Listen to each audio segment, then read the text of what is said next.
اقتدار سنبھالنے والی اگلی حکومت کو سنگین معاشی چیلنجز کا سامنا ہوگا۔ سب سے بڑا چیلنج IMF کے ایک اور پروگرام میں جانے اور بیرونی ادائیگیوں کے ڈیفالٹ سے بچنے کا ہوگا۔ ذرائع وزارت خزانہ کا کہنا ہے کہ ڈیفالٹ سے بچنے کے لیے IMF کے نئے پروگرام میں جانا ناگزیر ہے۔ آل پاکستان ٹیکسٹائل ملز ایسوسی ایشن نے خطرے کی گھنٹی بجا دی۔ توانائی کی بلند قیمتوں کے باعث بڑی صنعتیں بند ہونے کا خدشہ ہے۔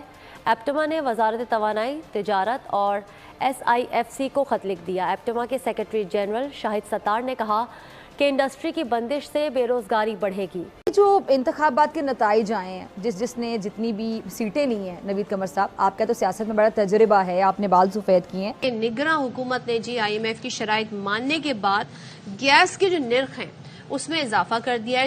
یہ تو تماشائی ہیں، باہر کھڑے ہو کہتے ہیں میں 400 رن بنا لوں گا، وہ کہتا ہے اچھی بولنگ کر لوں گا، 5 وکٹ لے لوں گا، مگر ٹیم انہیں بعد میں کہتی ہے سر آپ کے بس کا کام نہیں ہے، آپ سائڈ پہ ہو جائیں۔ شہباز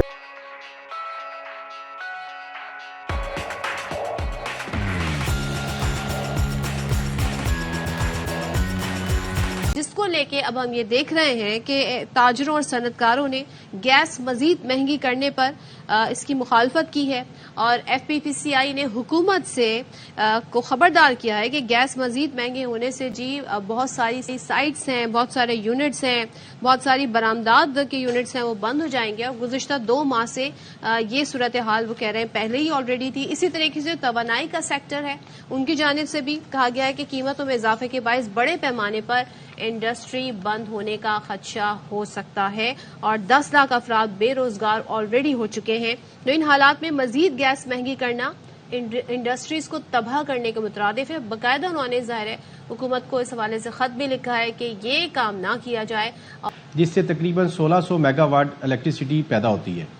تو میں یہاں آپ کو بتاتا چلوں کہ اکتوبر 2020 کے اندر جو ان کا ٹیرف تھا وہ 852 روپیز MMBTU تھا، جس کو فیبری 2023 میں 30% انکریز کیا گیا اور اس کو 1100 کر دیا گیا MMBTU۔ اور سیم ایئر میں نومبر 2023 میں اس میں 2 ریٹ اس کو ڈیوائڈ کر دیا گیا، ایک پروسیس کے لیے اور ایک کیپیٹو پاور کے لیے۔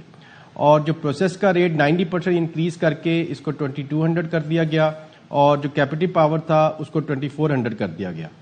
تو ابھی بہت کم ٹائم گزرا نومبر اور 2023 پہ، اور کل EC میٹنگ میں یہ تجویز دی گئی ہے کہ پروسیس کو تو انکریز نہ کیا جائے، لیکن جو کیپیٹو پاور ہے اس کو انکریز کر کے 2400 سے 2950 پہ کر دیا جائے۔ تو فیصل صاحب یہاں میں آپ کو بتاتا چلوں کہ آلریڈی یہ جو لاسٹ انکریز ہوئی نومبر 2023 میں، اس کی وجہ سے تقریباً 160 یونٹ جو ہے اسپیشلی جن کا تعلق ایکسپورٹ انڈسٹری سے ہے، ریلیٹڈ ہے، وہاں وہ یونٹ بند ہو گئے ہیں۔ اور ایک انڈسٹری میں کم سے کم 600 لوگ جو ہے روزگار، جن کی روزگار جو ہے وہ چلی گئی ہے، جس سے 1 لاکھ لوگ آلریڈی بے روزگار ہو چکے ہیں۔ اور اب جو انکریز ہونے جا رہی ہے اس کے بعد خدشہ یہ ہے کہ جو 240 یونٹ ہے اس میں سے بھی کافی حد تک یونٹ کیونکہ پرائز کمپیٹیٹیو نہیں رہ سکیں گے تو وہ بند ہو جائیں گے وہ بھی۔ اچھا، ایک توجہ جو اس طرح ظاہر ہے، ایک تو IMF کی بھی شرائط ہیں، دوسرے ایک توجہ یہ پیش کی جاتی ہے جو گلوبل فنومینن ہے، پھر ریجن کے حوالے دیے جاتے ہیں کہ وہاں پر بھی معاملات دیکھیں۔ تو اگر ہم اپنے ہی ریجن کے جو دیگر ملک ہیں ان سے موازنہ کریں تو وہاں پر ٹیکسٹائل سمیت دیگر سیکٹرز کو بجلی اور گیس کس ریٹ پر دیے جا رہے ہیں؟ پاکستان کے مقابلے میں کتنا فرق ہے؟ جی صدر بہت شکریہ۔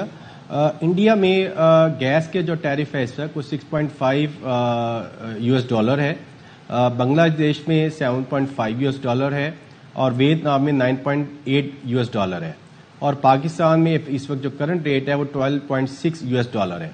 اور سیم اسی طرح الیکٹریسٹی میں بنگلہ دیش $8 ہے، ویتنام $7.2 ہے، انڈیا $10.3 ہے اور پاکستان $16.57 ہے۔ اچھا، تو اس سے آپ کمپیریزن کر سکتے ہیں کہ ہم اپنی جو پاکستان جو ہے ابھی جس طرح 2 مہینے سے کچھ ایکسپورٹ کے فیگر بہتر ہوئے تھے، تو ہم دوبارہ اس کو ریورس لگ جائے گا اور ہماری ایکسپورٹ ڈاؤن ہو جائے گی۔ تو ذکی صاحب یہ تو بہت ہی اسٹیگرنگ قسم کی آپ سٹیٹس بتا رہے ہیں، نہ صرف یہ کہ ریورس گیئر لگے گا ہماری ایکسپورٹس کو، بلکہ جتنی ایک طوفان آئے گا ان امپلائمنٹ کا، تو ایسے میں اب آپ کی تجاویز کیا ہے؟ کیونکہ صرف یہ کہہ دینا کہ یہ نہ کریں obviously یہ تو کوئی حل نہیں ہے، حل کیا سمجھتے ہیں؟ کیا متبادل ریسورسز آف انرجی کی جانب جائیں یا پھر کیا اس کی سچویشن آپ دیکھتے ہیں؟ جی فیصل صاحب آپ کا بڑا ہی اہم پوائنٹ ہے. میں یہ سمجھتا ہوں کہ پاکستان کو اور جو آنے والی گورنمنٹ ہے اور SIFC کو کوئی لانگ ٹرم پالیسیز بنانی چاہیے منیمم فور 10 ایئرس، جس میں بیسک چیزیں، جس میں ٹیرف ہے ہمارے الیکٹریسٹی کے اور گیس کے، اور نمبر 3 جو مارک اپ کاسٹ ہے، ان کو کہیں پر فکس کرنا پڑے گا ہمیں. آپ ایکسپیکٹ کر رہے تھے اسی قسم کے ریزلٹس جس پارٹی نے بھی جتنا نمبر سکور کیا، جتنی سیٹس لیں؟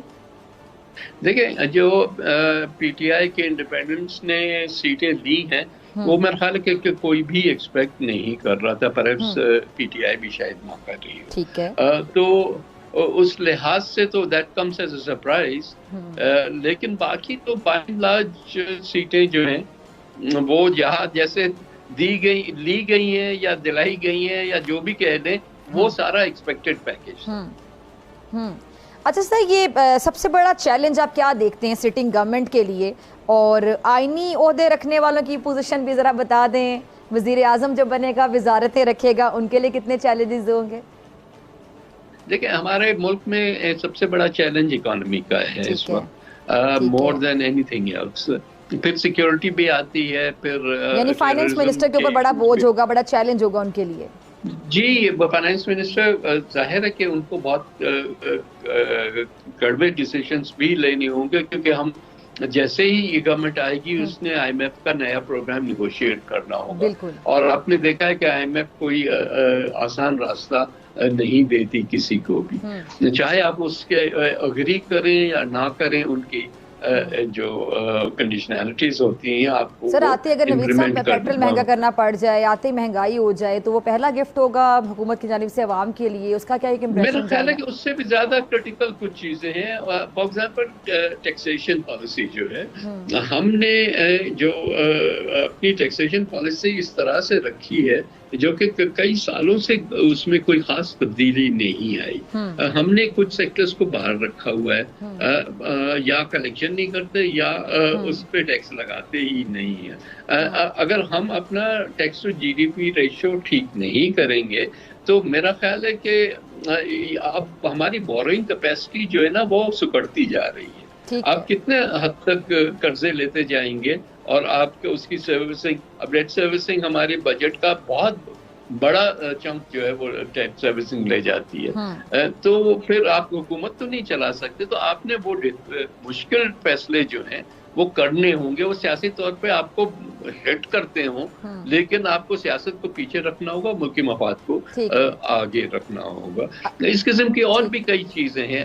انرجی کی جو آپ نے بات کی وہ اس حد تک صحیح ہے کہ آپ کے پاس اگر دنیا میں ایک قیمت بڑھ رہی ہے اور آپ امپورٹ اس چیز کو کر رہے ہیں تو آپ اس کو سبسیڈائز تو نہیں کر سکتے، آپ کے پاس گنجائش ہی نہیں. تو وہ تو آپ نے اس طرح سے پاس آن کرنا ہوگا. لیکن اس کے علاوہ خامخواہ بڑھا دینا یا ٹیکس بڑھا کے وہاں سے ریونیو لینا جو ہے، میرا خیال ہے کہ وہ دانشمندی کی بات نہیں ہوگی. علی صاحب نے وہاں جیریما میں جا کر پیر پکڑ لیے اس خاتون کے کہ میڈم ہمیں معاف کر دیں.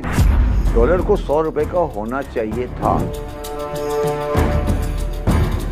تو اگر پاکستان کے لوگوں کی آمدنی بڑھ جاتی ہے تو ڈالر 280 کا رہتا ہے، مجھے کوئی پریشانی نہیں ہے. آج کی جو پاکستان کے ریاستی معاشرے کی اور لوگوں کی سوچ ہے اور لوگوں کا معاشرے کا طریقہ ہے اور جس طرح آپ رہ رہے ہیں، یہ مسائل کبھی ختم نہیں ہوں. جو پولیس والا آپ کے سگنل پہ کھڑا ہے، میری گاڑی ہلکی ہے روک لے گا، پجیرے کو نہیں روکے گا. تو میں نے ایک دن پولیس والے کو روکا، میں نے بتایا یار میں منسٹر ہوں بھائی اور میں نے کوئی غلطی بھی نہیں کی. کہتا ہے سر مجھے میرے بچے کو نوکری دلا دیں. یہ